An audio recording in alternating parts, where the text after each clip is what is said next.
Oi você, eu sou a Fabi e estamos nos aproximando do feriado de Finados.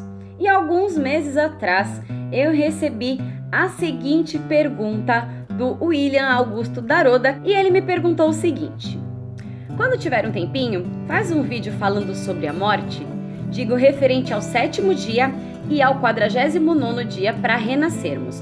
Beijo, querida, adoro você! E aí, eu achei agora o momento oportuno para a gente falar sobre esse assunto. Então, vamos hoje esclarecer sobre as cerimônias de falecimento budistas.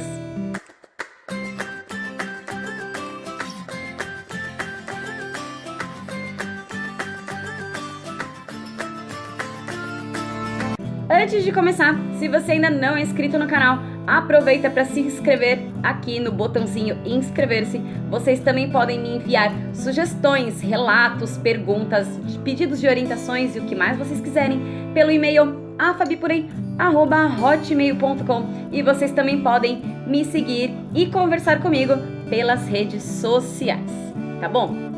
Então, como muitas pessoas devem já imaginar, a SGI, como entidade religiosa budista, herdou da tradição oriental os conceitos cerimoniais de falecimento. Dessa forma, existem duas formas dedicadas pelos membros da nossa organização para homenagear os falecidos, já que diariamente os praticantes do budismo de Nichiren Daishonin, ao recitarem o Gongyo, que são as nossas orações, tem lá um trechinho no final onde nós direcionamos as nossas orações aos nossos familiares, aos amigos e a outros membros que faleceram. No dia 2 de novembro, dia tradicionalmente conhecido aqui no Brasil como Dia de Finados, também é realizada a cerimônia de falecimento nas diversas sedes regionais do país. Originária da China, essa tradição é baseada na história de Moruken, um jovem discípulo de Sakyamuni que salvou sua mãe dos sofrimentos da morte. Os registros afirmam que a primeira cerimônia aos falecidos aconteceu na China em 538 e no Japão em 657. A fase cerimonial de finados no Japão é chamada de Higan, ou não sei se é exatamente assim que se pronuncia, e é realizada no equinócio de primavera e do outono, ou seja, o período em que é registrada uma igual duração entre o dia e a noite e ocorre no dia 21 de março e 23 de setembro. A realização é feita por diversas vertentes budistas para honrar e aclamar os espíritos de seus ancestrais. Em um discurso, o presidente da SGI, Dr. Daisaku Ikeda, explica o significado desse Higan. O conceito original de Higan no budismo é a outra margem, e significa o estado de iluminação ou a prática que leva a alcançar o estado de iluminação. No budismo de Daishonin, todos os dias são Higan. Em outras palavras, nossa prática diária da recitação do Gongyo e do Daimoku constitui a realização de cerimônias fúnebres Higan para os falecidos. Daishonin afirma que a verdadeira forma de transferir o mérito e homenagear a memória de nossos ancestrais e falecidos é transmitir e compartilhar com eles os benefícios e boa sorte que obtemos com a prática diária da lei mística. E aí eu encontrei também uma matéria muito legal da revista Terceira Civilização, edição 390 do dia 1º de fevereiro de 2001, página 13, onde, falando sobre as cerimônias de funeral, ele explica o seguinte: a cerimônia de funeral é realizada em louvor à vida da pessoa falecida e, ao mesmo tempo, ao estado de Buda existente em cada um. Quando uma pessoa falece em um determinado estado de vida decorrente das causas acumuladas, ela permanece nele e funde-se a esse mesmo estado existente no universo. Por isso, há vidas que não se fundem tranquilamente com a vida do universo. Algumas se fundem com a vida universal, sofrendo as dores mais medonhas. Outras ficam aterrorizadas como se estivessem sendo perseguidas por um monstro horrível, e outras não tendo repouso, como se estivessem tendo pesadelos. Como a vida da pessoa falecida encontra-se em estado latente, ela não tem forças para transformá-la. O Daimoku recitado pelos parentes e amigos atinge a vida do ente falecido.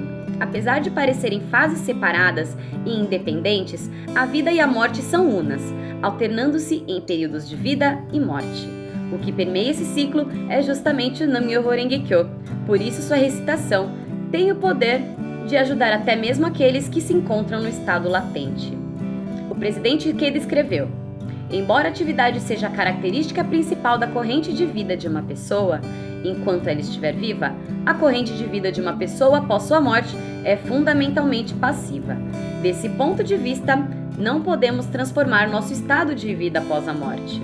Por exemplo, enquanto estamos vivos, mesmo que nossa tendência básica seja o estado de inferno, pelo contato com outras pessoas e pela influência do ambiente, podemos experimentar uma variedade de estados diferentes: alegria, tranquilidade e assim por diante.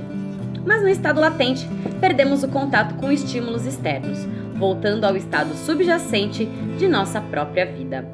Após passar pelo sofrimento da morte, o ser de uma vida que tem o estado de alegria ou tranquilidade como sua tendência fundamental, recuperará a paz e a tranquilidade e será gentilmente abraçado por uma sensação de realização e satisfação. O que recitamos atinge a vida dos falecidos que está latente na vida do universo. E num trecho da Nova Revolução Humana consta o seguinte diálogo: meu falecido pai poderá atingir a iluminação por meio dessa prática? Certamente, ele poderá atingir a iluminação.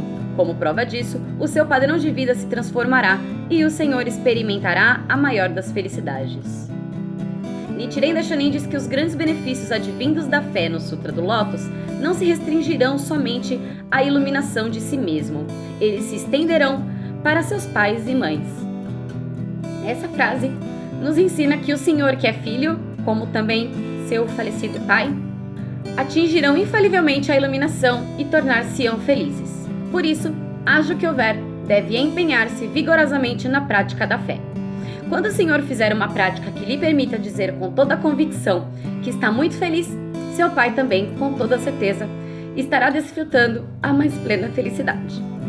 Aproveitando o gancho, no vídeo onde eu mostro o meu oratório, eu mostrei que eu tenho uma parte das cinzas do meu pai no meu oratório e eu falei que de repente um dia eu podia explicar sobre isso.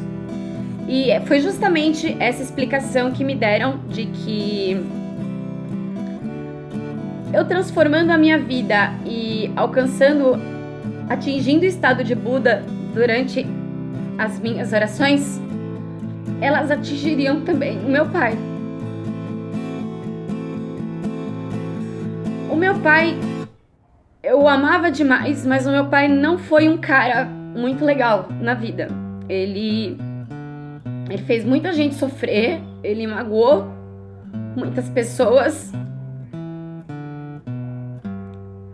E por acreditar em causa e efeito, eu sei que a próxima existência dele tem muita coisa negativa, tem muita causa negativa que ele fez e que eu sei que o efeito virá.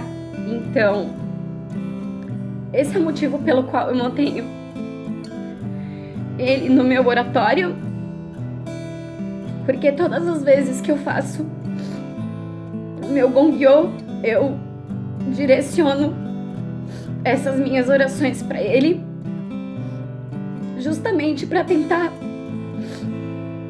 amenizar esse sofrimento que eu sei que ele pode passar depois. Continuando.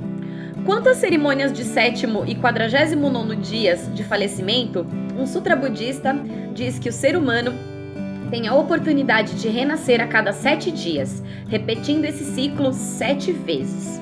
7 vezes 7. Por essa razão, realiza-se a cerimônia de 7º dia pela primeira oportunidade de renascimento e a do 49º dia pela última oportunidade, quando termina o luto e já está definido o período de renascimento da pessoa falecida.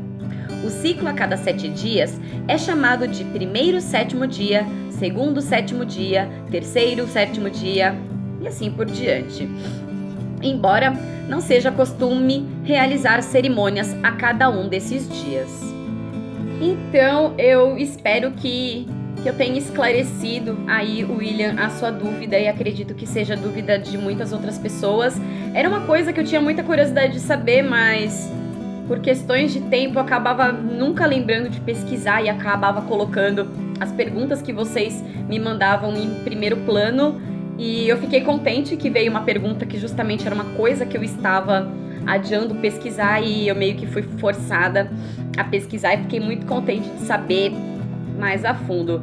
Então, se de repente você tem aí um familiar que também não tenha sido aí um grande exemplo de pessoa benevolente e afins, e você saiba que você também pode ajudá-lo com as suas orações, isso é uma coisa que acalma o meu coração.